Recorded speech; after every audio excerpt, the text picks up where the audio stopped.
جب اللہ تعالیٰ کامیابی کو 4 شرطوں کے ساتھ مشروط قرار دے رہا ہے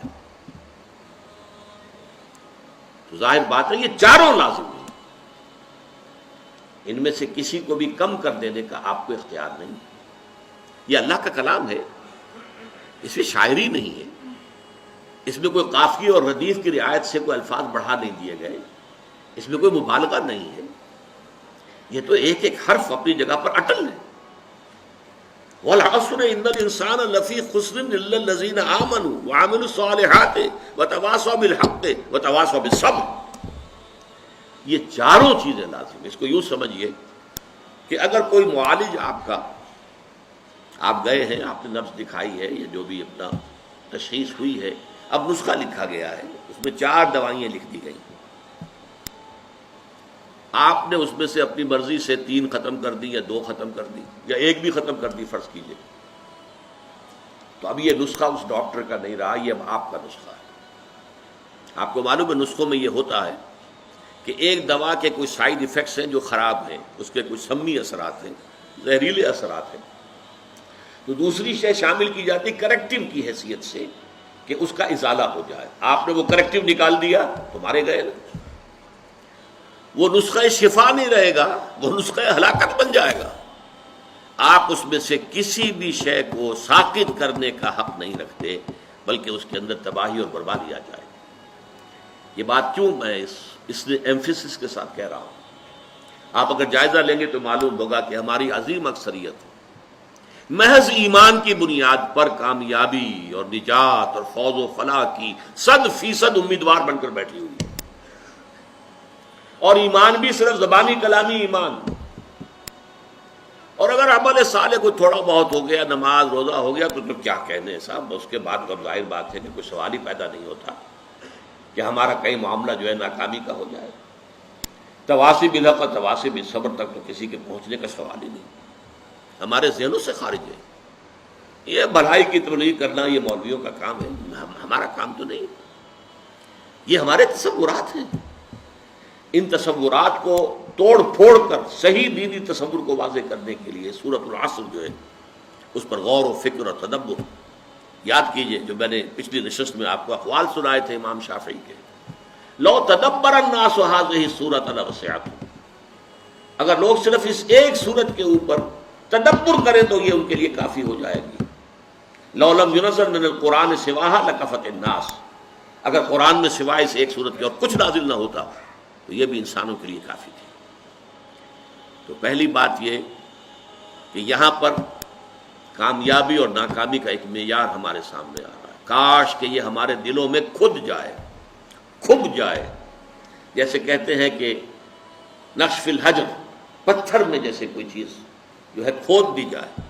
ایسے ہمارے دلوں میں یہ حقیقت کھد جائے۔ کامیابی ان چیزوں سے ہے، ایمان، عمل صالح، تواصی بالحق، تواصی بالصبر۔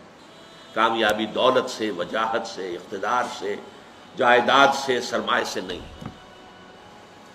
نمبر 2، یہ کم سے کم لوازم ہے نجات کے۔ نمبر 3، ان میں سے کسی کو ساقط کرنے کا آپ کو اختیار نہیں۔ اب اس کے لیے میں آپ کو ایک قول سنانا چاہتا ہوں، امام فخر الدین رازی رحمۃ اللہ علیہ، آپ کو معلوم ہے تفسیر کبیر بہت بلند تفسیر ہے اور بہت مفصل تفسیر ہے، 30 اجزاء میں ہے، اگرچہ اس میں فلسفہ، منطق، فلکیات اس زمانے کی، اس میں کافی کچھ چیزیں ایسی ہیں جس کی بنا پر عام طور پر اس تفسیر کا وہ مقام نہیں سمجھا جاتا، بلکہ بعض حضرات جو ہیں خاص طور پر جو اہل حدیث مزاج کے حضرات ہیں وہ تو کہتے ہیں فیہ کل شیء الا التفسیر، اس میں ہر چیز موجود ہے سوائے تفسیر کے۔ اس لیے فلکیات کی بحثیں ہیں، ریاضیات کی بحثیں ہیں، منطق کی بحثیں ہیں، تو بہت ہی اس اعتبار سے وہ اب ایک خاص دور کے اندر تو یوں سمجھیے کہ اس کا بہت بڑا جو ہے مقام، بہت اونچا مقام تھا، آج بھی میں اسے بہت اہم تفسیر سمجھتا ہوں۔ انہوں نے اس صورت کے بارے میں جو بات کہی ہے، هذه الآیہ، اس تیسری آیت کے بارے میں کہتے ہیں، علم ان هذه الآیہ فیها وعید شدید، اس آیت میں بڑی شدید وعید اللہ تعالیٰ کی طرف سے آئی ہے، بأن اللہ تعالی حکم بالخسار، علی جمیع الناس، اس لیے کہ اللہ تعالیٰ نے تو خسارے کا، بربادی کا، تباہی کا فیصلہ کر دیا تمام انسانوں کے لیے.